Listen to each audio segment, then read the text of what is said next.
How important is an ending of a story to you? To me, it might be the most important aspect.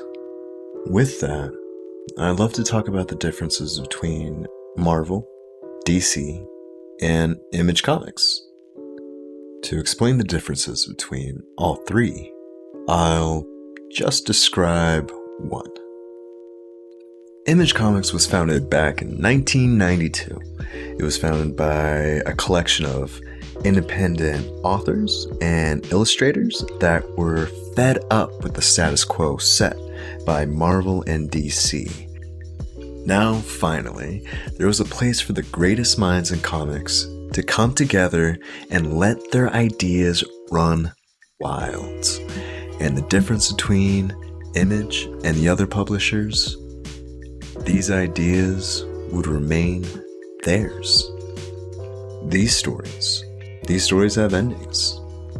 Endings that mean something. Endings that you walk away, you put the book down, or you put the book down and then walk away. And you reflect and feel different, or have a new idea, or there's something a little bit more grand about the world around you. Now let's say you've spent the time getting to know these characters, you've grown to love them, you know the world that they're in, the story, their family, their friends, and you see the ending, you love the ending. And then, 3 months later, they bring it all back to zero. It's the same person, the same ability, back in the same world.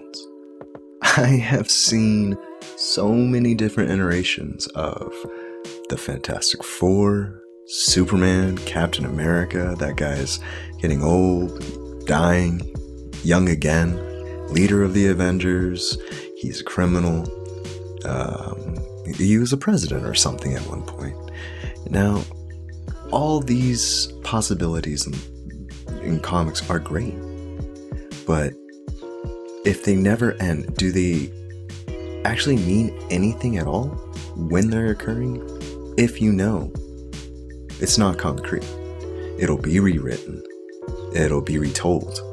And the person you love and know will be different, depending on the writer. It's like imagining if Harry Potter ended and then another author chose to be the voice of Harry Potter and restart him back in the first year of Hogwarts. It would be very similar, but there's a feeling that it may be for someone else now. My point is that to make a story great, to make it permanent, to make it last, is actually to end it and honor that ending. Now, I know not all titles in Image will end. There are titles like Spawn by Todd McFarlane. Wonderful title. It's still going. It's been going on for over 25 years easily. The difference, though, is that they haven't rewritten the universe. He's still the same Spawn. There's been no changes in character. It's been one story going on. But I'd like to talk about a story that does end. I picked it up my freshman year when I was in high school. I believe I was like 14, so it must be around 14, 15 years ago. And it rocks me to my core. I did not know what I've been missing out on. The limits that I've been putting on myself in my leisurely reading. So today, I want to introduce to you Black Science by Rick Remender. I've talked a lot about endings. I wanted to try and explain how I feel about stories that are complete.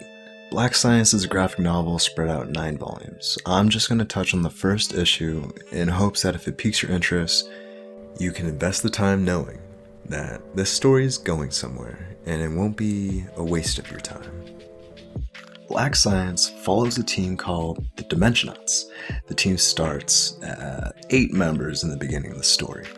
Main protagonist is named Grant McKay. He's a super genius with the heart of an anarchist. He's the one who created the pillar, and this pillar is a device that jumps through the multiverse. Grant McKay is the one with the idea that the multiverse is like an always expanding onion. Each layer, each individual, giving birth to new layers, and so forth. But at the core, there's a place where everything begun, where the first ideas sparked the multiverse.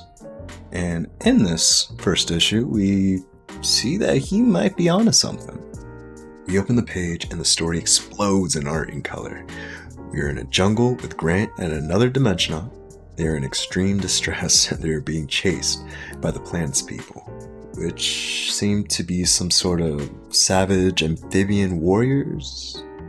The pillar works. They're on a new planet, new universe.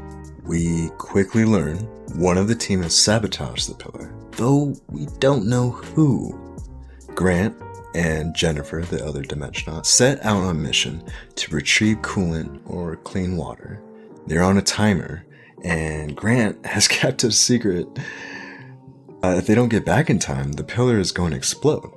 This world is dangerous, and clean water is sparse, and now so is time.